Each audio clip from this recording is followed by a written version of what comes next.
Hi friends. நம்மளோட விஜய் டிவில போயிட்டுருக்க மகாநதி சீரியல். என்ன சார் நீங்க ப்ரமோ குடுக்கணும் அப்டின்னா, கொஞ்சம் முன்னாடியே குடுக்கறது இல்லையா? ஆம் நம்மளோட எடிட்டர் சார் ரீசென்ட்டா அவரோட Instagram பேஜ்ல வந்து ஒரு ஹிண்ட் வந்து குடுத்திருந்தாரு. ஆ இன்னைக்கு எபிசோடோடது. ரொம்ப அழகா இருந்துச்சுங்க. ஆ எபிசோட்னா இதுதான்யா எபிசோட் அப்டிங்கிற மாரி கொஞ்சம் வெண்ணிலா பேசினது லென்த்தா இருந்துச்சு. ஆனா நல்லா இருந்துச்சு. கொஞ்சம் குறைச்சிருக்கலாமோ அப்படின்னு ஒரு ஃபீல் இருந்துச்சு. ஆனா ரொம்ப அழகா பேசுனாங்க. இவ்வளோ நாள் அவங்களுக்கு டயலாக்கே இல்லாம அப்படியே நின்னுட்டு இருக்க மாரி குடுத்துட்டு இருந்துட்டு, இப்போ ரொம்ப லென்த்தா அதுவும் பாசிட்டிவா பேச வச்சது நல்லா இருந்தது.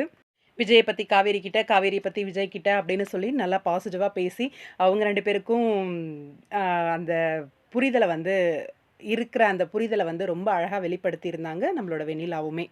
விஜய்க்காக எந்த எக்ஸ்ட்ரீம் வேணாலும் போவா அப்படிங்கிறத புரிஞ்சுக்கிட்டேன் அப்படிங்கிற மாதிரி. அதே மாரி விஜயோட அந்த கோவம், "ஐய்யய்யோ! அடிக்கிற அளவுக்கு போறியேப்பா" அப்படிங்கிற மாரி அந்த ஒரு பொசசிவ்னஸ் தான். "என்ன எப்புட்ரி நீ விட்டுக் குடுக்கலாம்?" அப்படின்ற மாரி அந்த ஒரு கோவம், அத ரொம்ப அழகா விஜய் வந்து காமிச்சிருந்தாரு. பிரெக்னன்ட்டா இருக்கிற பொண்ண அடிக்கிற அளவுக்கு போற விஜய், "என்ன விஜய் இதெல்லாம் அதுவும் ரோட்ல வச்சு" அப்படின்ற மாதிரி. அ அதுவும் காவேரி வந்து அவ்ளோ போல்டா, அவ்ளோ கெத்தா இருந்த ஒரு பொண்ணு, இப்ப இவ்ளோ பயந்து போய் நிக்கிறா அப்படின்னு, தான் பண்ணது தப்பு அப்படிங்கிறதுனால பயந்து போய் நின்னுட்டுருக்கா. அதெல்லாம் ரொம்ப அழகா காமிச்சிருந்தாங்க. நல்லா இருந்துச்சு. அது ஃபைனலா அந்த கைய பிடிச்சு சேர்த்து வச்சுட்டு போன சீக்வென்ஸ் எல்லாம் ரொம்ப நல்லா இருந்தது. சேர்த்து வச்சுட்டு விஜயோட அந்த நக்கலு பர்ஸ்லருந்து ரூ. 500 அந்த ரூ. 500 கேஷ எடுத்து கையில குடுத்துட்டு, "பஸ் இப்ப வந்துரும். பார்த்து போ" அப்படின்னு சொல்லிட்டு போறது. காவேரி பேக்க தூக்கிட்டு போயி சுத்தி, சுத்தி, சுத்தி அவர சமாதானப்படுத்த ட்ரை பண்ணிட்டு, பேக்க தூக்கி ஒரு கட்டத்துக்கு மேல அவர் மேலேயே போட்டுட்டு போய் காருக்குள்ள உட்காந்தது. ரொம்ப அழகா இருந்துச்சு. அத பேக்க எடுத்து வச்சுக்கிட்டு விஜயும் கூட்டிட்டு கெளம்புறது. செம்மையா இருந்தது. இன்னும் கொஞ்சம் காமிச்சிருக்கலாம். அதாவது அவங்க கார்ல வந்து சமாதானம் ஆகுற மாதிரியாவது காமிச்சிருக்கலாம்.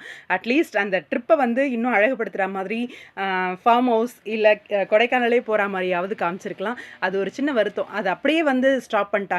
அவங்க 2 பேரோட கான்வர்சேஷன் கூட காட்டல. அது ஒரு வருத்தமா தான் இருந்துச்சு. கொஞ்சம் ஃபாஸ்ட் மூவிங்கா போயிட்டுருக்கு. அப்கமிங் நியூ ஸ்டோரி லைன்க்காக தானோ அப்படிங்கிற மாரியும் ஒரு பக்கம் தோணுது.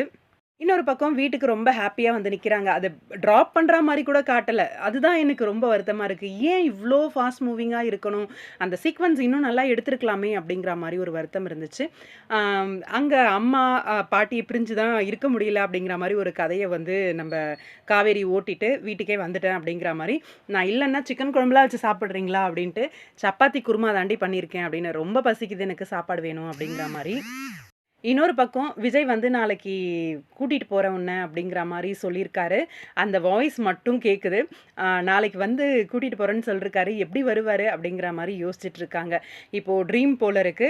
விஜய் வந்து காவேரிய கூட்டிட்டு போறதுக்கு அவங்க அம்மா கிட்ட பேசுற மாரி. ரொம்ப ஃபன்னா காட்டுற மாரி தான் காட்டுறாங்க. ஆனா இதுல இன்னொன்னு என்னன்னா, விஜய் வரப்போ பசுபதியும் வராரோ அப்படின்ட்டு.